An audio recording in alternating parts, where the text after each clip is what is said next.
Vítajte u tohto videa. Pokiaľ ste sa niekedy zaujímali o zoologické záhrady, tak viete, že tá v Bratislave je druhá najstaršia na Slovensku.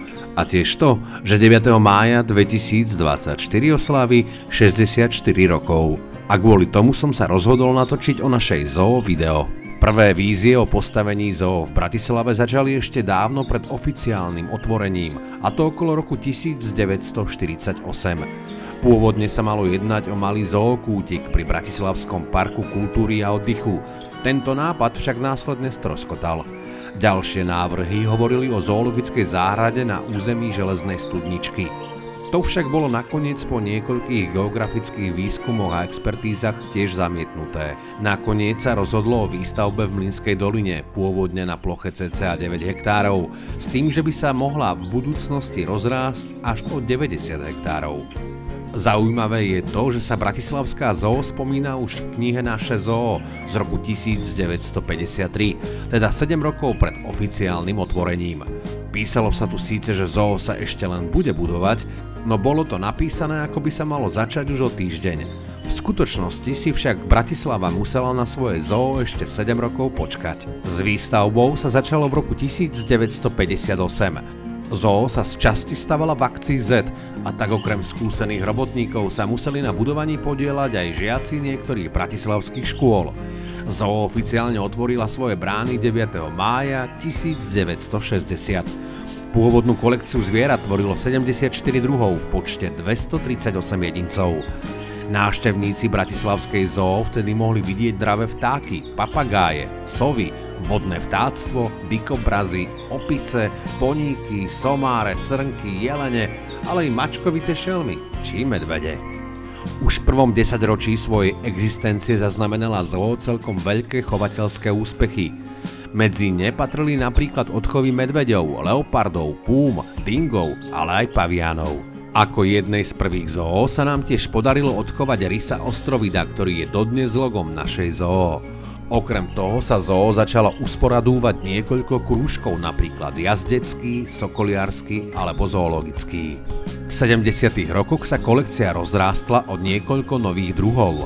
K tomu sa začalo budovať virárium, terárium a tiež výbehy pre zubry a srnčiu zver, ktoré fungujú dodnes. Taktiež sa podaril vôbec prvý umelý odchov čiernych leopardov, ale aj odchov hyeny pásavej, ktorá bola vtedajším vlajkovým zvieraťom bratislavskej zoo. Tvrdou ranou pre bratislavskú zoo bola v 80. rokoch úplná likvidácia 2/3 vybudovanej expozičnej časti kvôli výstavbe diaľničnej prípojky a kanalizačného zberača. Zanikla práve tá časť, ktorá bola pre návštevníkov najzaujímavejšia. Zlikvidované boli viaceré zariadenia vrátane skleníkov, párenísk, tedajšieho návštevníckeho vstupu, ale i reštaurácie. Výstavba si so sebou vzala aj niektoré výbehy pre kopytníky a behavé vtáky, ďalej výbehy pre vlky, hyeny, gepardy, expozície pre tučniaky, plameniaky a žeriavy a taktiež pavilón exotického vtáctva, v ktorom vtedy bola najväčšia československá zbierka papagájov. Zvieratá sa vtedy museli previesť do provizórií alebo našu zoo museli natrvalo opustiť. Keď zoo začínala byť konečne poriadnou zoo, bol z nej rázom urobený menší zoopark. Zoologická záhrada sa z toho spamätávala celkom dlho. No i tak sa v 80. rokoch udialo aj niekoľko úspechov, napríklad v roku 1981 sa v našej zoo narodilo historicky prvé mláďa šimpanza, a to samička Uši, ktorá je v zoo dodnes. Ďalej sa jednalo napríklad o odchov kengury Parma, gibona bielorukého, priamorožca šablorohého alebo somara ázijského. V roku 1986 sme na Slovensko doviezli prvýkrát nosorožce tuponosé. 2 samice, sena, ada a 1 samec. To by boli odchytené ako približne dvojročné v Nábii v rezervácii Oiva. V 90. rokoch môžeme za úspechy považovať dokončenie ubikácie pre plameniakov ružových a dovoz celej skupiny týchto vtákov, alebo aj otvorenie nového chovného zariadenia pre nosorožce tuponosé.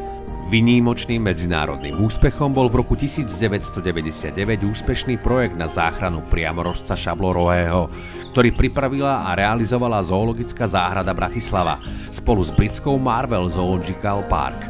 Po viac ako ročnej príprave sa uskutočnil transport skupiny priamorožcov z vybraných európskych zoologických záhrad do Národného parku Sidi Toi v Tunisku. Z nášho chovu sme poskytli jedného samca a 3 gravidné samice, ktoré porodili svoje potomstvo na mieste pôvodného výskytu tohto kriticky ohrozeného druhu. Zoo sa ešte ani nestíhla spamätať z prvých zásahov do areálu v 80. rokoch, keď v roku 1995 bolo rozhodnuté, že zoo bude musieť zase ustúpiť územie stavbe diaľnice D2 a tunelu. To prišlo na rad v roku 2003. Bol zbúraný vchod zoo a s ním sa stratilo aj parkovisko. Zoo musela byť na nejakú dobu uzavretá, než bude postavený vchod nový. Ten pôvodný bol v mieste dnešnej diaľnice, kúsok za vchodom do tunelu. S novým tisícročím sa zahájilo aj masívne budovanie zoologickej záhrady. Postavilo sa nové chovné zariadenie pre ťavy a ďalšie kopytníky v hornej časti, a to v roku 2003. Dinopark v roku 2004, pavilón Šeliem v roku 2006 a v roku 2008 bolo zase postavené nové detské ihrisko a zooshop. V roku 2010 sa otvoril pavilón ľudoopov a v roku 2017 bol otvorený výbeh pre vlky. Získavajú sa ďalšie zvieratá, napríklad panda červená v roku 2011, diviaky vysajanské v roku 2016 či takiny zlaté v roku 2023. Taktiež sa darilo v odchovoch. Spomenúť môžeme napríklad úspešné odchovy hrošikov liberijských, leopardov ceylonských, šimpanzov učenlivých alebo gibonov bielorukých. Veľkým úspechom pre našu zoo bolo aj minuloročné narodenie malého orangutana. V súčasnosti sa v zoo chová 1104 jedincov v 185 druhoch. Ročne zoologickú záhradu navštívi 3020 návštevníkov. Bratislavská zoo je tiež súčasťou Európskej asociácie zoologických záhrad a akvárií, Únie českých a slovenských zoologických záhrad a tiež Medzinárodnej asociácie lektorov vzdelávania v zoo. I cez niektoré nedostatky, ktorá naša zoologická záhrada má, i cez to, že sa ani náhodou nejedná o najlepšiu zoologickú záhradu v okolí, stále ide o jedno z najkrajších prírodných miest v Bratislave a udržuje si svoje čaro. A možno niekedy zaznamená aj taký rozkvet ako iné zoologické záhrady.